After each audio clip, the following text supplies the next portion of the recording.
Ladies and gentlemen, my name is Sid Jones. This is a special Sid Talks brought to you by Sid Talks. Now, before we get started, I want to invite you all to please go ahead and like, share this video. Make sure you guys subscribe or fucking don't. I don't care. So, I've been wanting to get this off my chest for a while because I think people are slightly confused by what I'm saying. All right. And I get it.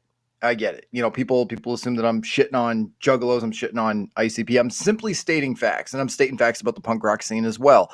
I'll even talk about the metal scene a little bit. See, it's not that it's quote unquote dead in the sense that you think that I think it is dead. It's completely different. What I'm saying to you is it's dead in the sense of what it used to be. Okay, it all is. Like people say punk is dead. Well, the scene, the way that it used to be as we knew it, you know, back in the mid 90s, early 2000s, yeah, it's essentially dead. It died after the 70s and the 80s and then transformed into something else. That happens. All right, that's a typical thing that occurs. But when it comes to the era of, like, you know, the Juggalos, okay. So right now, life as we know it has changed forever. That's a fact. That is a fact. Life as we know it has changed forever. But here's the kicker. When you look at what the Dropkick Murphys have done, for example, or the Interrupters, or the Tossers, or the Real Mackenzies, as much as I don't like that band, they've all done something for the scene. Now, they've done things differently than what was done back in the 70s and 80s. I can't even imagine if a pandemic would have struck in the 70s and 80s, what that would have done. That's what I'm saying. So to break this all down, I want to give some examples, as I've given on my Facebook post. If you guys aren't following me over on Facebook or Instagram or Twitter, it's at The Real Sid Jones. So to make my point very clear, I don't hate the Juggalos. I hate the scene that it's turned into, much like I hate the punk scene and what it's turned into. That's what I'm discussing. It's changed completely. The way that people are able to perform right now has changed. You've got small shows, you've got no shows, you've got live streams. It's different. We're kind of forced to do that, but we're still getting music. Now, here's the kicker, and I talked about this on my show back over at the Asylum. If you guys aren't following me over there, make sure you guys are following me over at Asylum Music Inc. on Facebook. I've done so many lives and so many discussions about this, so this is probably your first time hearing this. When it comes to the Insane Clown Posse and it comes to Twisted and the underground hip-hop scene, it's essentially rotten to its core. And it's not because of the artists, but it's the fan base. I'm friends with this guy, Intrinsic. I'm sure you guys have heard of him. He's the guy who's done the hosting and the owner of Underground Hustlin', who's now partnered and signed with Welcome to the Underground Magic Ninja Entertainment. Here's what I found out from him. The majority of the fans of Magic Ninja and the majority of the fans of ICP are actually artists themselves. Boy Blue writes, I disagree. M&E is keeping it alive. ICP is slacking. Okay. But even Twisted isn't really keeping to the roots of what the whole you know, ICP underground was. And as I just stated, Intrinsic has made it very clear that the majority of the fans are actually artists themselves. So really, it's not even a fan base. It's a God, I hope they sign me base. It's different than what it was. I remember when I was in 2008. All right, one of the best years in music that we never talk about. We never talk about 2008, and I don't know why. 2008 was a great year for music. Now, we had fucking the Briggs with Come All You Madmen album, which was solid front to back, by the way. 2008 saw a lot of great things. We saw one of the best Hall of Wicked performances ever from the Insane Clown Posse. But the shift in the paradigm of the music industry was changing at that point. Like, we were just getting into the digital scene. And when I mean digital, I mean we were breaking away from LimeWire and we were getting into YouTube Converter, where you could download songs for free. Now, in today's modern era, we've now got Spotify and Google Play and things like that. And I've talked to a friend about this before. You guys might know him. You guys might not. I was talking to this guy, Maximum Overload. I know. He's alive and well. He is alive and well. Dude's doing well. The dude's doing well. I've spoken to Max. And Max said this, and he's absolutely right. It's not about selling your CDs or your music anymore. You're giving away your music for free, and you're selling t-shirts. So hopefully your music is good enough that somebody's going to want to spend $25 to $35 if you include shipping on your shirts, on your merch. Okay. And that's where Twisted kind of is dominating right now in the eyes of the scene, because they've got various artists that you don't have to like Lex the Hexmaster, but if you fuck with all the horror, you can go buy their shit. It's different. The scene is different. It's dead in comparison to what it used to be. Warlockside, thank you for joining me. I appreciate you greatly, brother. A huge salute to you.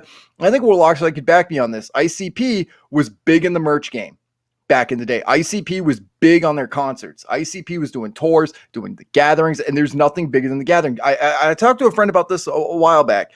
You've got people that's all they want to do. That's all they look forward to once a year is the gathering of the Juggalos. That's all they want. That's all they want is their fucking gathering. And I've seen it for myself where Juggalos are asking for gas money because all they did was save money, stacked money, stored it away so they could get to the gathering without the thought of coming home. Without the thought of, oh shit, I kind of have to go to work the next day and fuck, I don't even know if I'm going to be able to get out of fucking Indiana or Ohio or Colorado or Michigan or wherever the gathering may be that year. There's no concern of that whatsoever until the last day where they're holding up signs saying, hey, I'm selling fucking this $75 jersey for $25 just so I can get water or gas in my tank so I can get home. All right. So when we break this all down and we analyze this, it's no longer that. Gathering in the Matrix happened because of Juggalos, because of two motherfuckers that said, hey, let's do something for somebody. ICP didn't pull that shit for you guys. ICP didn't think about thinking outside the box. They didn't think about alternatives. They just said canceled. Now, somebody commented earlier on my post on Facebook and they said, well, it's not their fault. No. It's not their fault for the pandemic. And it's not their fault for looking out for the safety of others. But there's alternatives. Rather than giving you an alternative, they fucking didn't. They didn't at all. And when it comes to bands like the Dropkick Murphys that I had mentioned in my post, they gave us 3 free live streams, one of which was from Fenway Park. I will die the day the Insane Clown Posse does a live show from fucking Tiger Stadium. All right? The day that happens, call me. But it won't. And I brought this up with Intrinsic as well. And I asked him, I said, so why is it that bands are doing so well with the live streams and shit like that, but rappers aren't doing it? And he said, well, if you're watching two rappers rap, okay, if you're watching two rappers rap on a live stream, like, broadcasting on Facebook and YouTube, you're essentially just watching people doing karaoke. Okay, that makes sense. And when it's band, it's like you'd rather go to a band practice than a rap practice, right? Because you've got to base it on the track. Sometimes you got to have a DJ that spins. But when it's band practice, like you guys could get together, let's say Drowned Out, for example. Let's say Drowned Out's doing band practice, right? Over at their place. They invite their friends and families over. They got some beers and they're doing like a little mini cookout and shit like that. And they turn into like a little mini concert.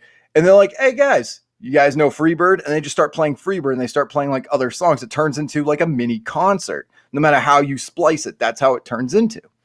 Nobody Man says, CPN says you pulled up on Will last night. Warlord, what the fuck? I didn't pull up on anybody. I was home last night. I was home. I don't know what the fuck you're talking about Big Will for.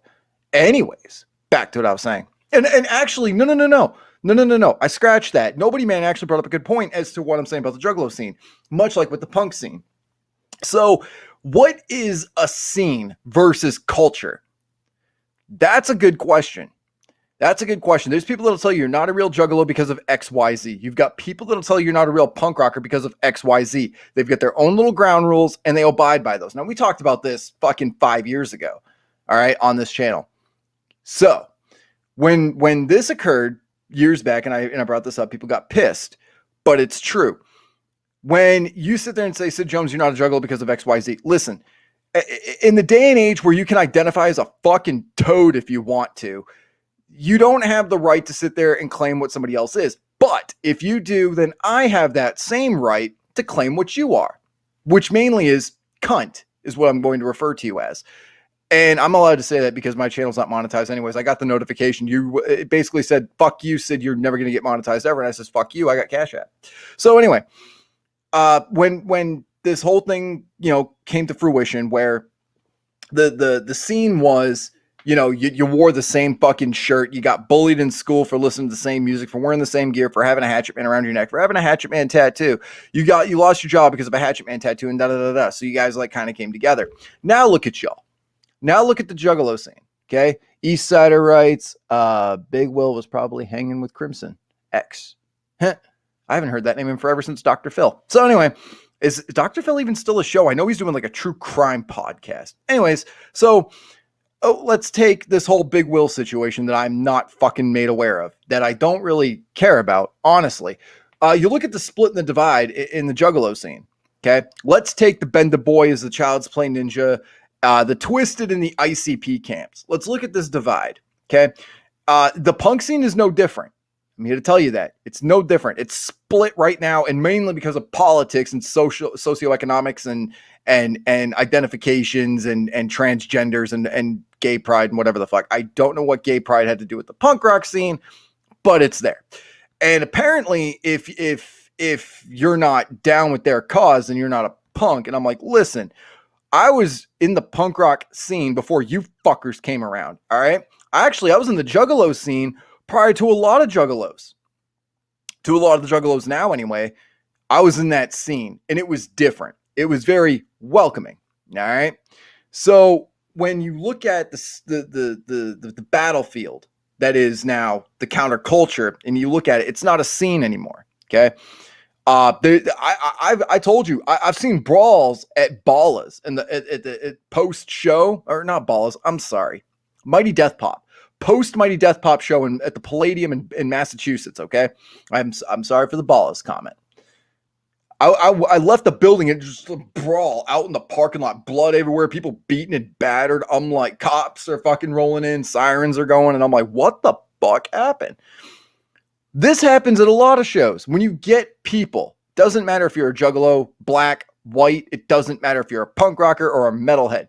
You get enough people in a building in a small area where it's 105 degrees on its own because there's no AC, plus you add in packed people like there's fucking sardines, where there's one entrance and one exit, and there's some places don't even allow you to go outside for a cigarette. Once you're in, and if you leave, you're gone for the night. Yeah, you're gonna see some shit pop off. You accidentally bump into a motherfucker. That happened to me at a Twisted show. I was at a Twisted show in Nashua, New Hampshire. It was called the Junkyard. It's not called the Junkyard anymore, but it was dope, and it actually kind of had like a junkyard-esque look to it. And there was this guy behind me and nudged my girlfriend at the time, who bumped into me, and I turned around and she was like, no, don't. And then he looked at me, and then I looked at him, and then the girl was like, the two of you stop it. When you're packed in like that, shit's gonna pop off, man. But here's another thing. When you've got people with their own beliefs, their own ideologies, their own creeds, and their own whatever the fucks, their own gods and shit, there's gonna be tension. Now, if you take me, Warlockside, and Candy in a room, okay, and you lock us in there for 3 months, you throw in some food every once in a while and some hydration, Warlockside and I, by primal instinct, will kill each other so we can stick our dicks in Candy's ass. That's what we would do. That's primal instinct. That's what happens. So when you look at that, and you look at how we are hardwired in nature and things you can't ignore, when you put people in a concert like that, yeah, shit's going to pop off. Doesn't matter where. I've seen shows where nothing happened, no cops, no fight, no altercation, no anything. But that's normally where you can still move around. Okay? That's normally you can still move around. Now, if you're close friends with somebody, right, and you spend a lot of time with them, there is more chance of you ending that friendship. Now, this whole family aspect with the whole Juggalo scene is essentially been dead for a very long time. There's people that'll chant family at a fucking Juggalo match, or they'll fucking chant Juggalo at a fucking gathering of the Juggalos, or at a concert or whatever. But when you really think about it, when you look at what I dealt with at the gathering of the Juggalos, which I've written an entire article on my experience at the gathering, okay? My entire experience, completely unbiased, okay? Completely unbiased. It's true, Alongside. It's true. Oh, wow. I brought up my inner current angle there for a minute. So I've discussed it where I've broken up fights at the gathering and had my head all fucked up from it. The altercations that I've witnessed, that I've also partaken in and been a part of, right? I've been there, but That's when we were all packed in and shit like that. And obviously there's tension from somebody from 10 years ago. We hold grudges. All right. This whole thing of let's not hold a grudge is something that Americans made up. In other countries, they hold grudges. I don't know if you know that, but it's normal to hold a grudge. It is normal to want to seek vengeance on a motherfucker. It is normal to feel anger and want to pummel somebody. That is primal instinct that you cannot fight. Now you can try and make it civilized, but it comes out in other forms. All right. Whether it's you're going to listen to music or you're going to go hang out with your friends and get shit faced and bitch about it all fucking day. There's different ways that we kind of cope with that, but that anger is an energy has to go somewhere. It's displacement, right? So let's take the Juggalo scene that it is now with no concerts, no nothing. Now there's online beefs that have continued since live shows. We can admit that's what's happening in the Juggalo scene. In the punk rock scene, it's complete strangers. Now in the Juggalo scene, it's much more close-knit. Not only are people referring to, and I'm guilty of doing this as well, the Juggalo world being a low glass ceiling. It's very true. And ICP has only lowered that. I'm talking like that scene in Saw where like the walls were fucking collapsing on the guy and he like just like yeah, that is what I'm talking about. And ICP did that by saying they're no longer signing artists.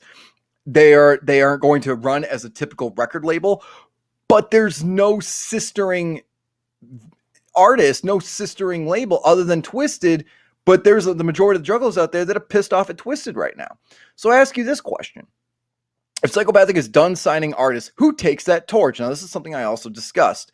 When Jay came out and said this, when Jump Steady came out and said this in that tell-all, and they said that we are simply going to operate like this, well, one day they're going to die.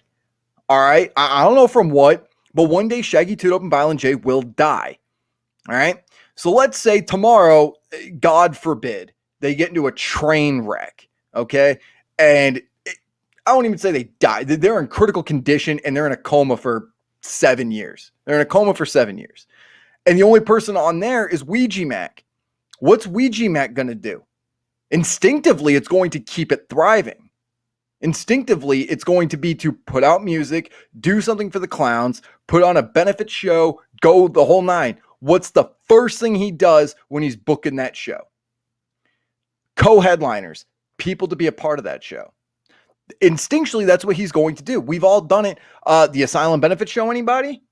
Exactly. We have this thing where as much as we're pissed off at one another, tragedy can bring people together.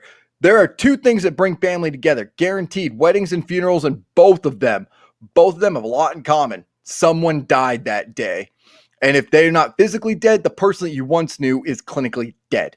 Okay? They are now a completely different person because we have the habit of changing for another motherfucker for about 8 months and then divorce. So when the Juggalo scene is at its worst, which is pretty much where it's at now. I've never seen it so split and divided since the 2017 debacle, which was a year-long thing that only perpetuated in 2018 and got significantly worse.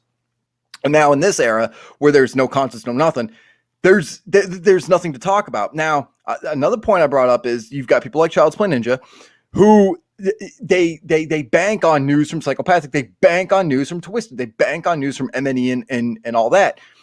And without anything new happening, they've got nothing to report on. So it kind of works like a giant snowball effect, right? So there's nothing going on at the top, and us podcasters down here, when the snowball rolls and it caves into a human and just avalanche, right? There's nothing. So if there's nothing up at the top, there's nothing at the bottom. There's nothing to discuss. So we pretty much have to pull hairs, what if scenarios, look backs, retrospectives. That's all we've got. But that's all ICP has been giving you for the past year now. That's all ICP has been giving you is retrospects. Now, I've seen your reviews. I've heard what you've had to say. Some people were down with the new Yum Yum album. Okay. Now, Yum Yum Bedlam was supposed to come out March or fucking April or some shit. Where the fuck is that album? This is now the third album consecutively, I might add. The third album to be postponed. Now, I knew that Yum Yum, when they announced that it was going to be postponed, I knew it was going to be postponed to Juggalo Day. But when Fearless Fred Fury came out, and you listen to the quality of that album, and I don't mean lyrically or any, I mean production wise. It's crisp. When you listen to Yum Yum, it almost sounds like it's something from like the fucking Riddle Box Ringmaster era. The production sucks. That might have to do with the fact that Straight Jacket has left. Now, this isn't about the failure on Psychopathic Records. It's not what this is. But it's about how times have changed and how to do that and how to make adjustments. Now, unfortunately, ICP doesn't have the ability to do a hip hop show without being ridiculed and looking like a karaoke show, live streaming. Who are they going to throw fucking Fago to? The fucking rats that are on the floor or some shit. Fucking cockroaches running across the fucking, there's going to be outside show with nobody there with nothing but crows to peck fucking old bread. Like, what the fuck, dude? So with that, they do have something that they've completely negated, and that's their acoustic set. Why haven't they done an acoustic set? Now, could you imagine Jay and Shag's acoustic set, which means it's a band. It's a band. It works. It works with what Intrinsic said and what I've said previously. It works. CRM 509, calm down, Sid. I'll calm down when I'm ready to calm down. I'm going to enjoy my Rockstar energy drink. Thank you. Delicious, non-carbonated. My God, I'm so glad they brought that back. It was gone for a while and they brought it back in a brand new can. It's delicious. Oh, God. Anyways, so the breakdown basically of this acoustic show, instead of doing them just doing that, they could do a story time just like they do with their acoustic sets. It's like, okay, so let me tell you a story about this song real quick. Let me tell you about stories about the WCW days. Let me tell you a story about the WWE days. And they could make it entertaining. I remember I was at their show it was South by Southwest. I was down there in Texas. And they had like these dummies that were strung up. And Shags pointed at one of them. You'll find that clip on YouTube, guaranteed. And he's like, I'd like to thank Otis for being here. And I was like, damn. Ouch. Now, I'm not one for feeding the beef, because I like music on both sides. But holy fuck. Ouch. And you got to think, too. With the shit that both sides have done to each other, it's been an equal exchange of knives in each other's throats and stabbing each other in the back and whatnot. Believe me, I've listened to the tell-alls. I know I've pretty much broken it all down. And you guys, of course, feeling betrayed by Twisted and da-da-da-da-da. When I heard that, I was like, God damn, that was impressive. But something else I learned at that acoustic show is ICP has something that Twisted does not have. Twisted has a drummer, great. But ICP essentially has an entire fucking band where they can tell stories and then strung along to some fucking guitar. Could you imagine Violent J just picking up a bass and pulling a Sid Vicious and not even knowing how to play it? Right? Like he's just sitting there with a bass. Like they could do a comical thing. For fuck's sake, Shaggy Two Dope and Keegan the Creep are killing it right now. At least they came together and said, hey, there's a pandemic. Hey, let's make the most of it. And I don't comment on their shit. I don't stick my nose in it. I pay attention and I'm watching. But that's not the scene. That's not you guys. That's not where you guys stem from. Now, if Shaggy Two Dope and the Creep wanted to do something awesome, I would have them do a fucking stand-up show with like Violent J, Rude Boy, Jump Steady, and a few other of the people in the crowd. Maybe get fucking my boy Shadow down there. And like charge like $150, $200 a ticket to have people sit at like in the front row, of course, all divided and separated and what have you, and do a fucking stand-up show. That would be brilliant. But that's not going to fix this whole scene thing. Let me explain something to you. The Juggalo scene and the punk rock scene, the scene doesn't exist. It doesn't exist now more than ever. See, it was, you and your boys you're going to go meet up with some people and shit like that. And you're going to go to this thing and it's just people that are like you. Here's the thing with the internet, it isn't some sort of best kept secret anymore. Now you've got undiscovered bands. Okay. And they're at underground shows. But if you told me, fucking Two Dick Larry featuring the fucking, I don't know, pick a fucking name. And they got a show going on the same weekend that the Dropkick Murphys are going to be co-headlining with the Interrupters. I'm going with the Interrupters and the Dropkick Murphys at that point. So back in the day of the 70s and 80s, everything was word of mouth. It's not like that anymore. So if I tell you there's a band you should go check out, you're probably not going to go. Whether it's hip hop or rock or punk or whatever, it's not as appealing. It's not like it was when we were in high school where this is my album. You can't listen to it. It's mine. Like, it was like a best kept secret, right? Now we live in the day and age where you're trying to promote your favorite bands. See, times have changed. Because of that, the scene is essentially dead because it's not a scene anymore. I can go to a Dropkick Murphy show, meet a motherfucker that's never listened to Dropkick Murphys in their life, and then they're introduced to it and what have you. But there's not many people that I'd find going to an ICP concert that's never seen them live or never heard their music.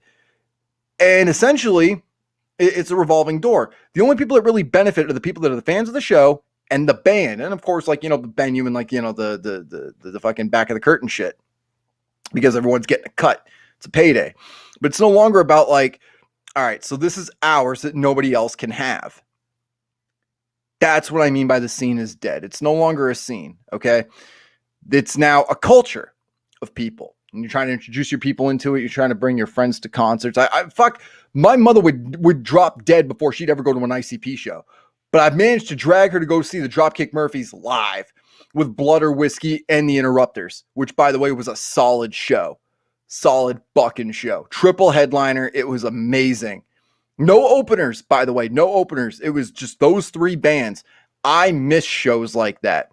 If you told me you only get to see 3 bands or 75 acts, listen, in the day and age of live performances, I don't want to wait until 4 a.m. because some douchebag doesn't know how to fucking stage manage. All right? These aren't professionals out there doing these underground shows. It's not appealing. If I see 15 artists on a bill, on a flyer, and it says at the bottom, and more, I don't want to go to that show. I've been to shows where the headliners couldn't even perform because it was 2 a.m. and the bar was like, we're done and we're closing. Because once people are stopped selling alcohol, the venue gains nothing on having you motherfuckers there trashing the place. They're out money at that point. You know, scraping the fucking soda and the booze and the jizz stains off the fucking floor, right? So the scene's dead on all fronts. It's no longer a scene. And unfortunately, the internet, the ability to where I could sit here and do a fucking freestyle right now, record it and try and like submit it as it's a fucking masterpiece, destroyed that. When I get messages from people like, hey, check out my new song, check out my new music video, check out my this and check out my that, 9 times out of 10, I fucking ignore it. Fucking ignore it. And there's times that I'm like, please don't suck. And I click play, and 9 times out of 10, I regret my fucking decision. Okay? Now, you can have artists that are fans of Twisted do their own show. 5 people will show up, and it's friends of that artist. Mars once said to me, I know you guys remember Mars. He used to run Juggalo News. You guys remember Mars. 33 Kais, how the fuck you been? Good to see you. A salute to you, man. So Mars said to me one time, he goes, if your parents aren't at your show, you did not promote well. If your own parents aren't going to show up to your own concert, you have failed at promoting. Damn, son. Just damn. Because you didn't sell it to your parents on how it's important. So if you didn't sell it to your parents or your loved ones, or your family and your friends on how important this is, and they ain't there to support you, it's going to be a dud. Now, oftentimes, artists who are performing at a show, their friends get in for free, especially if they're the ones that put on the show. Hey, man, I'm your boy from like fucking 6th grade, bro. Like, just let me in. Just let me in, bro. Like, why would you charge me? I'm one of your boys. If you were my boy, you'd pay for a fucking ticket. Nobody looks at it that way. And that's another thing with the underground scene. And it's another thing with the scene in general. It's become about money and the fingers crossed that one day you're going to be able to headline like Twisted. Twisted, ICP, Dropkick Murphys, Flogging Molly, the fucking Casualties, the Briggs, all had it easy. Because back in the day, if you said you were in a band, girls are pulling their fucking skirts up being like, yeah, you can fuck me right here. But now when you say you're in a band, girls think, oh, I don't know. Are you the bass player? Like, are you any good? Can you play me a Leonard Skinner song? Maybe you can play me some Queen. But if you tell a motherfucker you're a rapper, dude, that vagina dries up quicker than the Sahara fucking desert, let me tell you. Because it's not appealing. It's not appealing anymore. Back in the day, back in 2002 even, if you said you were a rapper, that was impressive. Now, if you say you're a rapper, it's not as impressive because everybody's doing it. And everybody's cutting corners. Everybody's cutting corners. Nobody, and there's books on this shit. 2008 to 2009, there were books written by music lawyers. I've read them. 90% of those books, or 90% of those books of what's in them are fucking obsolete. Fucking obsolete. I'm telling you. It is fucking obsolete. And I'm not sitting there saying it's a good thing. It's not. I wish it wasn't so easy. Because then when your band is playing, you might do well, right? And now we've got this thing where I get to open for this band. What time? 6:30? When doors open? I've been at Twisted shows. I don't even lie to you. I've been at Twisted shows where I've walked in, people are just are piling in, and there's artists that are performing for nobody on the floor. Not a soul, just the people walking in. If you overbook a show, right? Because that's another thing that's an issue. I book Candy, 3-3 Kais, and Waloxide, triple header, right? I booked the three of them, okay? And it cost me $1,000 to book each of them. I'm out $3,000, and that's just on the artist, not the venue. So now I got to pay out $3,000 out of pocket, not to mention the venue, which we're going to get to that next. And the insurance that goes with it. There's renter's insurance that goes with that. So if there's damage done to the microphone, somebody decided to take the microphone, shove it up their ass, and like, I don't want that microphone back. You need to give me a new microphone because nobody's going to sing into that ever again unless your name is Gigi Allen, in which case that thing is going to be fucking hung up on a fucking mantle somewhere. Then you've got to get the money back for the $3,000, but you're not in it to make your money back. You're in it to make a profit. Option one. Spend another $500 to promote it. So now you're out $3,500 in the hopes that you'll make money back with tickets. Option B, I'm going to take eight artists that are my friends, charge them $150 a piece, just so that way I can get the money for those three headliners. So I have to open my doors at 5:30. So at 5:30, doors open.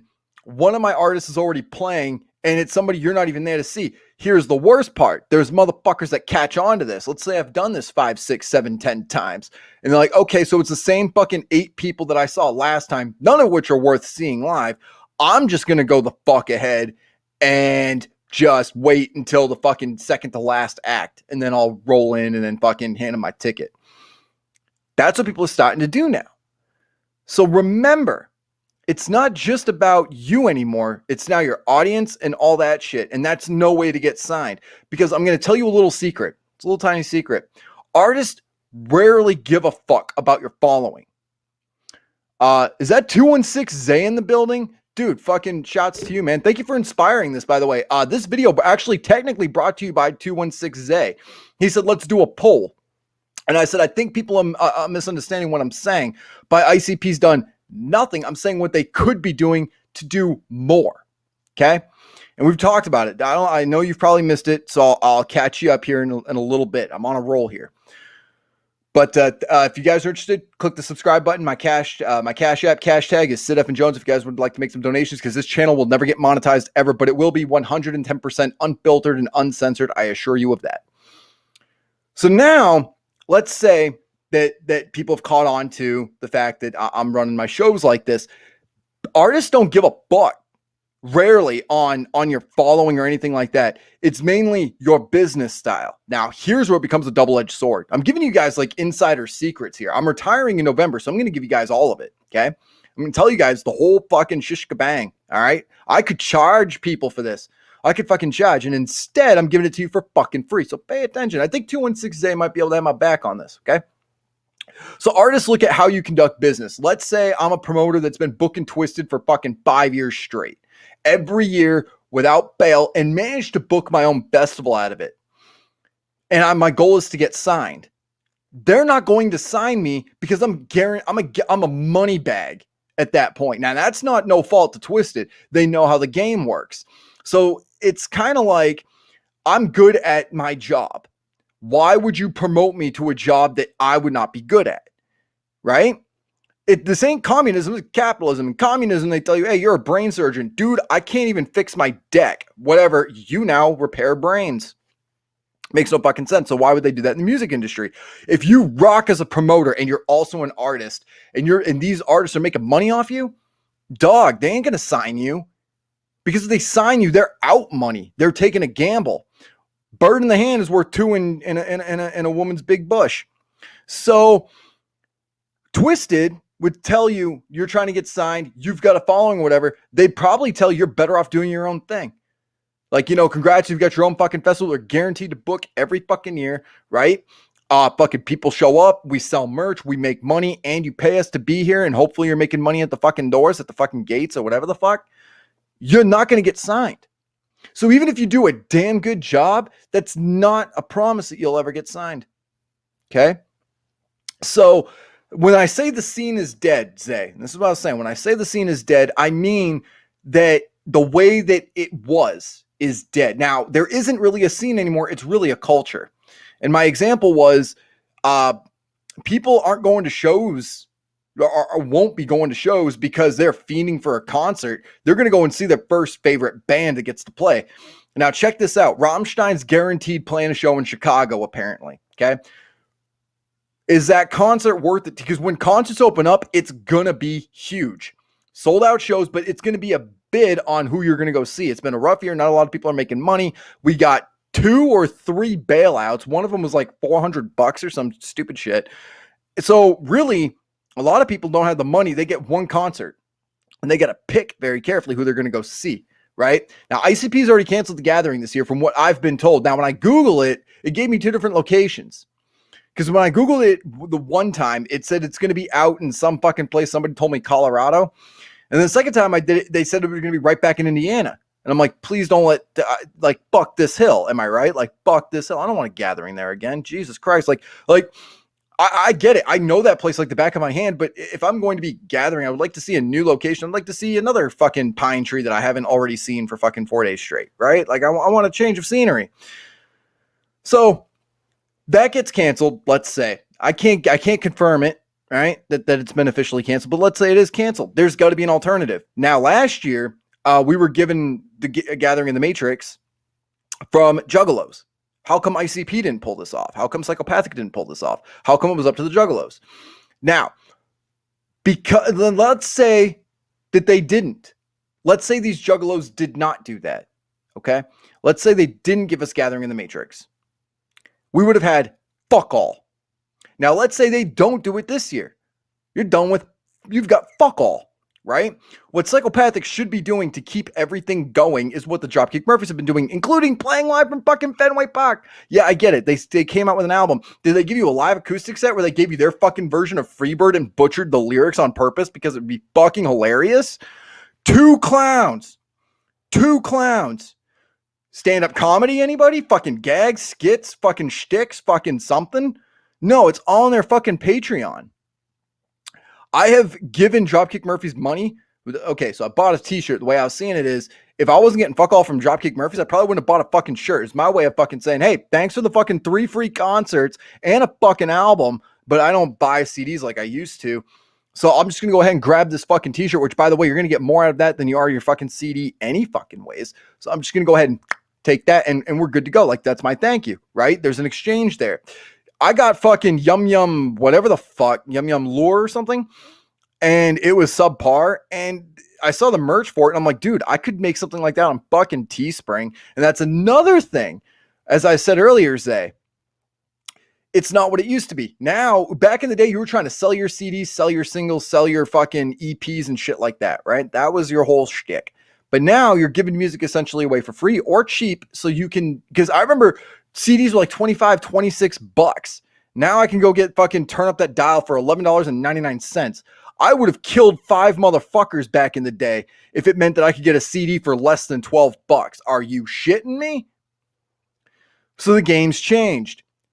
What does that mean? Well, if it's because everyone's making music and now it's about the merch. But if I can make music, I've now got Teespring. I've now got fucking whatever the fuck, Redbubble, all these other places where I can come up with my own designs that you fuckers are going to either buy or not buy. But I'm still not standing out from the rest. Again, it used to be, okay, I'm going to this concert, I'm seeing this band, I'm buying a merch, I'm buying everything. It's not like that anymore. Again, nobody has really evolved. As far as Psychopathic Records saying they're no longer a record label, not signing anybody, and I've already explained why that's bad. You have given yourself a fucking short shelf life of what's left. Because now it's going to be what, in the hands of Ouija Mac? Or if they shut down, there's nobody to run Psychopathic Records? So essentially it dies out when you've got something that could have gone on forever. 2050. Could you imagine? 2050, it's like a fucking spaceman looking fucking hatchet man, like from fucking Clowns from Outer Space or whatever the fuck it was. Psychopathic from Outer Space, okay? So that happens. Let's say Psychopathic, the whole fucking shtick, right? But now it's fucking Ouija Mac, who's like the fucking grandfather of it all. And there's artists underneath it. It constantly keeps going.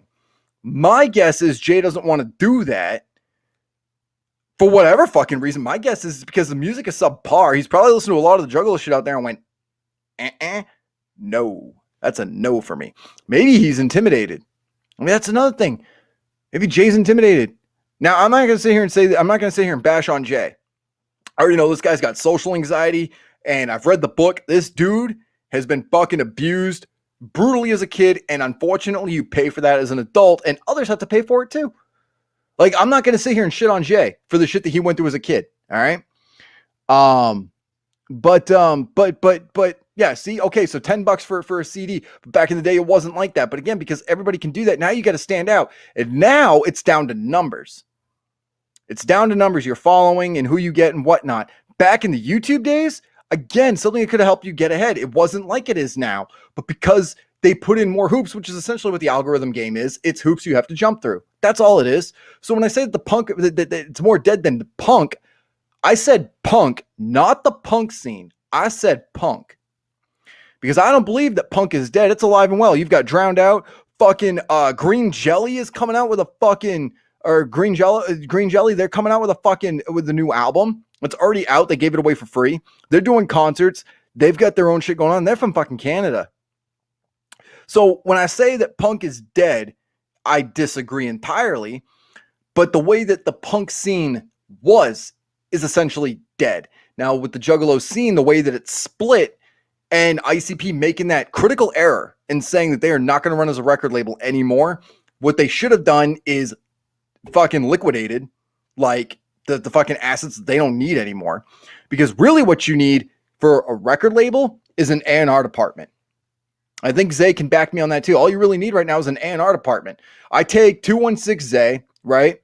I throw him in the booth, see what he does. I get fucking Too Dang Shorts. Too Dang Shorts. That's a cool rap name. We'll call him Too Dang Shorts. Too Dang Shorts. He's going to fucking help produce the album.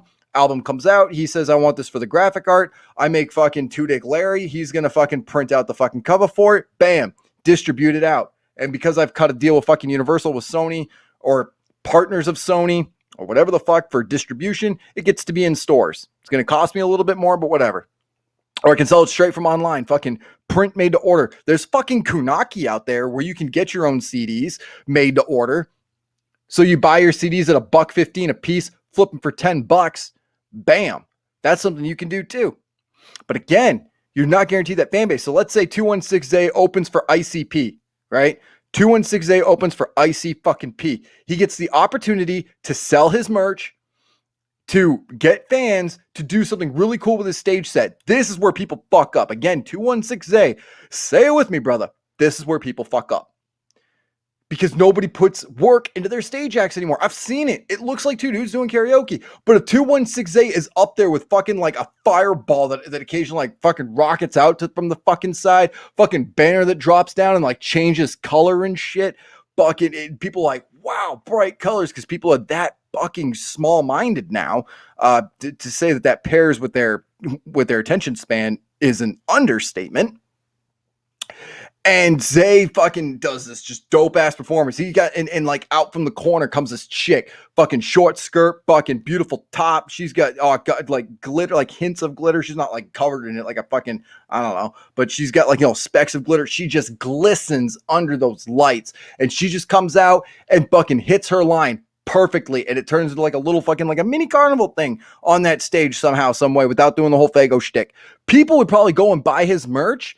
Buck his music. They're gonna go buy his merch because they were like, dude, thank you for that performance. It's kind of like in our head where Oh, wow, that was so dope. I want something to commemorate this forever and always. Again, that was also prior to the time of cell phones, because now people can take pictures.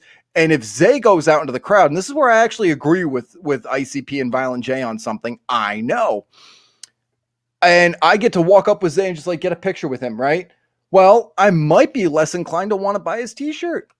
Unless he's like a really cool guy and gets me like fucking free drinks and 2 chicks. I'm like, dude, I'm going to buy a t-shirt. But the chicks and the fucking drinks cost more than the 1 t-shirt. So really, it's not cost efficient for him, right? Now, he might do it out of love for the performance, out of love for the show. And that would be more reason to buy that. Well, how do we know what Zay's story is? Interviews. Motherfucker's got to tell his story. I'm going to get alligators. Genius idea. You should do that. So 216Zay does his thing. Fucking, it's absolutely amazing. An immaculate fucking performance. And now he needs to do his interviews, his post-show thing. He needs to do an interview. Maybe he's got to do a podcast. Now, in order to stay up in the algorithm, you got to do more. You got to do more, and you got to stay current. This is fucked up. Type in Sid Jones YouTube on Google. Bitch, I'm on that some bitch. Like, the whole first page, I'm like, are you fucking serious? Like, that is amazing. I mean, I don't want to take the boy Blue's fucking Google me bitches, but holy fuck, that is impressive. God damn. I never thought I'd ever see the day where something like that would happen, especially when I was like 13 years old. And that's another thing too. Why are you in this? Why are you in this? As an artist, it's easy. But for me, I have no fucking clue how I got into this whole thing. I know it started with like a misunderstanding. I said this on my show multiple times. I'm going to say it again. I describe it like this. I feel like that I've walked into a room, somebody clocked me in the head, and I woke up 5 years later, and here I am. It's kind of what it feels like, because I don't know what I'm doing. I'm literally just I'm one of those wind-up toys that it's going to go in the same direction until you move me. But that's like, I just pretty much do like my whole, I essentially am trying to do the Donald Trump thing where I'm just trying to use my name at this point. Like, I don't rap. I don't write lyrics. I don't contribute much. Like, that's how I make my money. It's just my name. Like, that's it. It's like, my name is Sid Jones. Like, that's a dope name. Like, yeah, buy a patch so you can remember it forever and always. Pretty please. So that's my shtick. That's what I do. I from a fan's perspective, which is all I can offer, right? And again, some sort of inside shit that I get from going to Twisted shows and meeting artists and shit like that. Yeah, I can give you a little bit of that. But for the most part, I'm a fucking idiot. I can't rub 2 brain cells together. Inquisitor, thank you for joining me on this beautiful day. I appreciate you greatly. Now, taking back to what 216Zay is doing, and he's got to do the interviews. He, like, when it's an artist, it's a full-time job, man. Like, you don't just get to go and perform and then that's it for fucking 6 months. One guy told me this. You're only as good as your last show. Well, what if you got a show on Saturday, right? Now, Sunday, you're working on a little project, so you make a little announcement. You give a thanks to fucking Insane Clown Posse, 216Zay. Gives a thanks to the Insane Clown Posse and things like that. A little shout out, whatever the fuck. And then on Monday, he's got an interview with fucking Two Ball Tony. So he's got Two Balls Tony that he's going to be doing an interview with, and he's going to want people to go and tune into that interview. And hopefully Two Balls Tony has more than 5 subscribers. So that way Zay can get what? More fans to go check out his music, right? If Zay's story on how he got involved in the whole music scene, something like the worst shit, people are going to be like, damn, now I got to hear this guy's music, all right? It's a curiosity thing. So it kind of goes back and forth. You go from interviewing to fucking, it's like these wrestlers, man. They don't just fucking go wrestle a match and then that's it. Like, they wrestle a match, now they got to go fucking get their pictures taken for fucking EA games. Oh shit, sorry, you got a fucking call from the Make-A-Wish Foundation, so you're not off the chopping block just yet. You got to continue to do XYZ magazine shoots, interviews, and shit like that. Same thing as being an artist. If you're one of those artists that's like, oh, I got a new album coming out, you're promoting your album, and that's it, and then you're not doing the interviews thing, you're playing a show that's fucking just the lights that the stage provides, that the venue provides, and that's it, you're fucking up. Like, you are seriously fucking up. It's no bueno. But I'll wait till they get here till it'll be cheaper. That's fucking hilarious. So let's say, for instance, I do a Sid Talks and I promote my Sid Talks, right? And I'm not doing the interviews afterwards or whatever. It's just the people that were there. Eventually, it's just going to be the same people showing up. Same 10, 15 people, because you're not adding to your fan base. So you don't just have to open up for artists to get a fan base. That's a great fucking start, or a great way to finish the year, right? That is excellent. if you had the opportunity to open up for ICP, I'm not going to tell you it's a bad idea. It's not a bad idea. It's fucking brilliant, and you're fucking lucky. Okay? You're fucking lucky if you get to do that shit, because nobody can take that from you. All right? Because ICP doesn't book shows the way that other underground artists do. I've noticed that, and I salute them for that, and I thank fucking God for that. Okay? I'm fucking grateful. They pick the artists that go with them on a tour, and that's that. Excellent. Fucking excellent. They pick the artists who are going to perform at the gathering, which is, again, fucking excellent. It shows that I don't have to sit there and be like, oh God, please don't suck. Please don't suck. Please don't suck. You know what I'm saying? I'm like, okay, if ICP fucking said that these guys are good, they're good. Until fucking, what was his name? Cole 187, that fucking guy, fucking trash. They should have just kept the fucking guy that he was before that, and it'd been good, right? That's another story for another time. But again, when I say that that's how you get successful, artists, if you did this, and if they would just allow some artists to have the Hatchet Man, or if people, because that is a hot commodity. That Hatchet Man is a fucking seller. And I will say this, Twisted fucked up by not taking that Hatchet Man with them. They should have at least done that, because their merch would have sold 10 times more. 10 times more. It's like with Kiss. Like I said, Kiss and ICP have a lot in common. They marketed the same fucking way. At one point, I'm sure there were ICP limited edition condoms. I would guarantee it that at one point ICP had fucking condoms. I remember when they had fucking patches and pins and fucking flashlights and toys and action figures and limited runs of XYZ fucking statues. Like they were like resin statues of like all 6 of their Joker cards. Like, holy shit. But it was top-notch marketing. It ain't like that anymore. Even they're feeling that, especially with this pandemic. So when I say that the scene is dead, I mean all scenes are essentially dead. It's now just a culture of people that go and watch concerts and go to shows. And sometimes you're dragging along. Sometimes you lost a bet and you got to go see Ailstorm live. I said Ailstorm, not Hailstorm. Ailstorm. So now you got to go watch Drunken fucking Pirates do a fucking concert, even though they haven't really done a full album since 2017. Right? Right. It was 2017 when Bottom of the Sea or some shit like that came out. No Grave But the Sea. Thank you. No Grave But the Sea came out, and we got fucked with an anchor. Great song. Great song. But the rest of the album, like Mexico, that song actually kind of grew on me. But I digress. That's what the scene has turned into. You're dragged into a fucking show. So it's not even just like close knit anymore. You want people to go and see the show. The scene was, this is mine. This is ours. No one else can have it. But now we live in a day and age where we're promoting those artists. So the scene is dead. The culture's alive and well. Political beliefs aside, the drama aside, the bullshit aside, it's all well and good. When you add in those little minor factors that kind of grow into severe fucking problems like a hemorrhoid in your fucking cock, it's changed a bit. The spectrum has changed. I'm worried that for my punk scene, the culture where I go into a concert and they fucking screen my questions or screen me and ask me stupid questions. Are you pro Hillary Trump there, sir? I just paid $15 to come to the show. I just wanted to see Anti-Flag and Real Big Fish kind of kill it on stage. Yeah, but we need to make sure like you're not a homophobe. Huh? Yeah, we don't like homophobes in here. But I gave you my money. I should be allowed to just Nope. Sorry, sir. I got to screen you for making sure that you're one of us. Then if that's what the scene is, I want no fucking part of it, and neither should you. No one should ever fucking tell you. Then no one should ever ask you fucking questions. Hey, what is your favorite Insane Clown Posse song? How long have you been down with the fucking Juggalos? This prerequisite bullshit's gotta stop. And people call it gatekeeping. Let me explain something to you. I fuck with the Ramones. I love the Sex Pistols. Long live them both. I love the fucking Germs, in spite of the fact that their fucking lead singer died of a heroin overdose intentionally, so that way his band would be forever remembered. Except his death was overshadowed because of the guy who shot John Lennon, and John Lennon being fucking dead. I love fucking Nirvana, despite what people might think. I love fucking Nirvana. Fuck Courtney Love. She killed Kurt Cobain.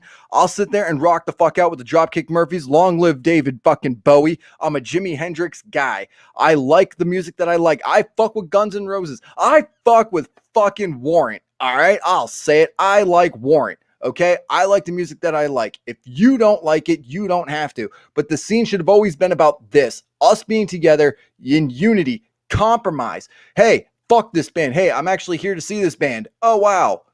Sorry to hear that. They fucking suck. Sharing our opinions on what's good and what's not. Getting together and having some drinks, drinking some Faygo, throwing Faygo on each other. It should have always been about one thing, that was the fucking music. When you let the politics and the petty bullshit aside, you've essentially killed the scene and have transformed to what it is forever and fucking always.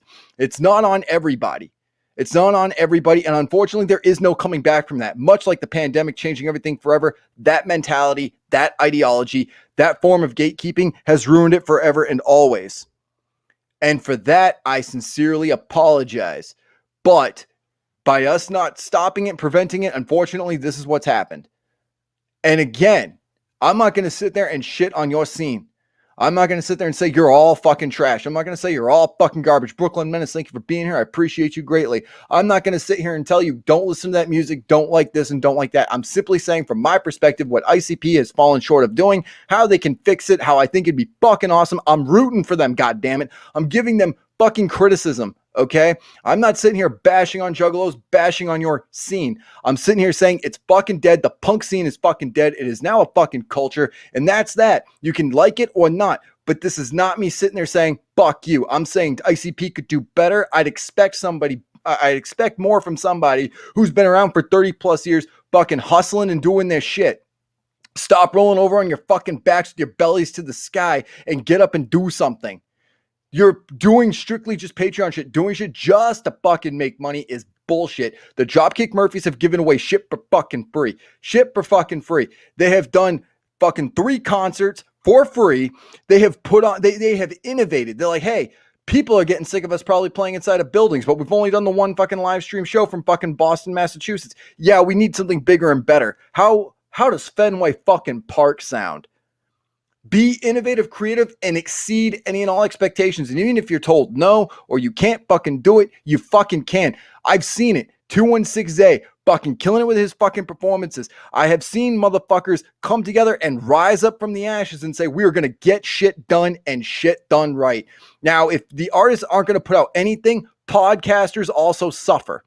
And I'm going to explain something to you right fucking now. I will never run out of shit to talk about. I'll find something, even if it's fucking a retrospective, which I hope it never comes down to that. I hope to find something. And if you guys are wondering, Sid Jones, do you still talk about the Insane Clown Posse? Like, did you give up on it completely? Like, what have you done? The answer is no, I have not given up on it. What I've done is, there's no fucking news here. I'm going to go elsewhere and fucking find something new to talk about. Oh, I've been a Dropkick Murphys fan since I was fucking 15 years old. They've got a new fucking album coming out. I'm going to go check that shit out. When ICP comes out with something, fucking call me.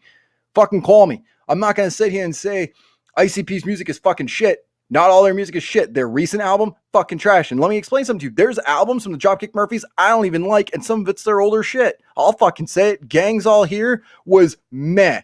Yeah, there's a Dropkick Murphys album out there, and let me explain something. This is a band that I've traveled from Michigan to New Hampshire to go see in my home fucking state back in September of 2016 to go see them for their 20th anniversary show for their 2nd annual Irish Festival, which was awesome. I have seen it. I traveled from Michigan to there. It's despite the fact they put out, one bad album back in 99, 2000? Okay, they get one. ICP deserves one. This is new music. They've got a new fan base, and that was guaranteed to happen when Bang Pow Boom came out. Now, hopefully, they can do more for their new fans. Let me explain something to you. There are people that are fans of the Insane Clown Posse that were born in 2007. Think about that for one fucking second. In 2007, ICP fans existed and were first introduced in 2007. When did Bang Pow Boom come out? 2009. I remember it was September 2009 when that album came out. You mean to tell me that the younger kids are going to fucking not listen to Juggalo Island? Of course they fucking are. Are us old school people who got into it? Okay, me, guilty. I didn't get into the Wraith. My fucking bad. I don't get to decide when I was fucking born. And I didn't get to decide where I was born either. I was small town, small valley. If you discovered the Insane Clown Posse in that place without word of mouth, I salute you. You deserve a medal. So, yeah, the music's going to change a little bit. Hey, we got juggalos that are younger people like what? Happier music. So we're going to put out fucking happier music. And by the way, To Catch a Predator is still one of the funniest fucking songs I've ever done heard. And I did mention them in my top 5, which will be coming out shortly. I said this and I fucking meant it. One of the best music videos of all time from Detroit, Michigan was Night of the Chainsaw. Not only did ICP give you a music video, they gave you a short fucking film. I want that from ICP. I want more from them. With Twisted, I mean, they're doing the best they can. And honestly, I'm not a fan of their new music. So I just fucking, again, Murphy's dropped out with Turn Up That Dial. I fucking loved it. I thought it was fucking immaculate. It was an excellent album. Definitely in the top 5 of my favorite albums of theirs of all fucking time. That's how good it was. And again, been a fan since 2005. So there's that. Now, I'm going to say this. I mean this with love. Do better. Aim higher. The pandemic, it's coming to an end. With the vaccine and shit like that, things are starting to open up. WrestleMania had people in attendance. There's been concerts with people in attendance. There's already bookings for 2021 and 2022. We've got Punk Rock Bowling coming in fucking September, which I'm very excited for. We've got fucking Raven Fest in South Carolina, October 8th and 9th. That's going to be excellent. I get to host that show again, and it's a fucking honor to see bands like that, because that's the thing. I love live performances. I love good music.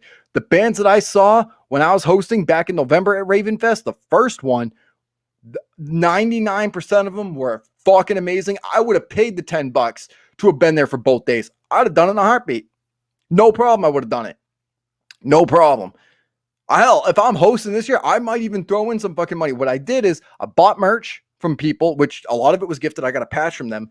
And I paid for beer at the very least. Like, hey, if you guys are going to fucking give me shit for free, at least let me fucking give you guys something, because it's that fucking worth it. Make sure you're putting out content. Make sure you're putting out some product that would make people feel the exact same. The scenes are dead. The culture's still alive and well. What it was once, it will never be again. It is time for us to move on, to evolve. If you do not evolve, you go extinct and you die out. Psychopathic Records is evolving in a way that I strongly disagree with. I would definitely recommend you not shutting down as a record label, finding younger artists, taking them under your wing, and fucking training them. Fucking give them the Rocky Balboa coaching, goddammit. Give them that. There are artists that are worth it. There are artists that are worth their weight in salt and gold, and they've got the capability to promote themselves. Help them out. Oh, check this out. I just got this. Sabaton announced a new single. It's coming out Friday, May 7th. That's dope. Also, May 7th is the last day you get to vote for the Rock and Roll Hall of Fame inductees, which, by the way, we've got Foo Fighters, Rage Against the Machine, the Go-Go's. We've got Foo Fighters, Go-Go's, Rage Against the Machine, fucking Iron Maiden. And there's a 5th one that I've been voting for, and I fucking forget which one it is, but I've been voting for all 5 of them every fucking day. I know. I got all 5 of them. Apparently, it's just like fucking, at least at this point, it's just like fucking memory, right? Because I've been doing it for over 2 months now. So if you guys are interested in who gets inducted in the Rock and Roll Hall of Fame, you have a say in it this year. Voting ends May 7th. The voting ends May 7th. So make sure you guys are doing that. If you guys even give a shit about the Rock and Roll Hall of Fame, some people agree with it, some people don't. I say, hey, I fucking get to see Pat Smear from the Germs, who's now with Foo Fighters in the Rock and Roll Hall of Fame. I'm going to vote for that guy. I'm going to vote for that guy. And a vote's free. Here's the thing. If you're going to support your favorite artist, you're going to support your friends, do shit that's free. But make sure that the artists and bands are putting out shit that's free for the fans to be able to interact with, for the fans to be able to sit there and say, you know what, I can do this for you. A quick share, a quick whatever. If I don't like your music and you're my boy, I'm probably not going to share it.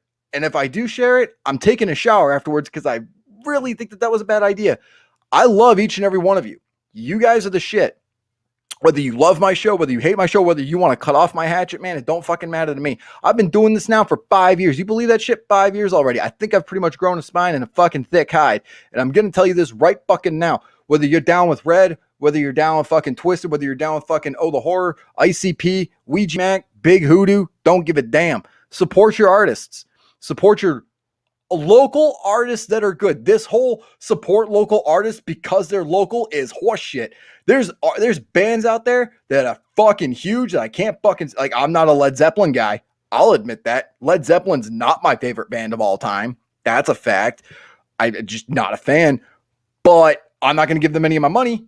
But they're huge and they're famous. If I don't like their music, why the fuck would I support a local artist if I don't like their fucking music? Support good music, which I understand is up to interpretation. That is up to your perception of what good and bad music is.